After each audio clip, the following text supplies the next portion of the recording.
Ngayon ikaw ay nagbalik,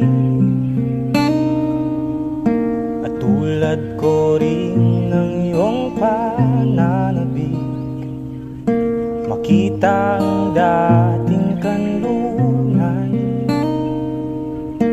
tahanan ng ating tula at pangarap.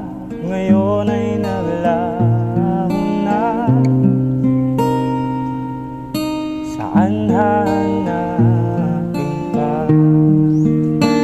Lumilipas ang panahon,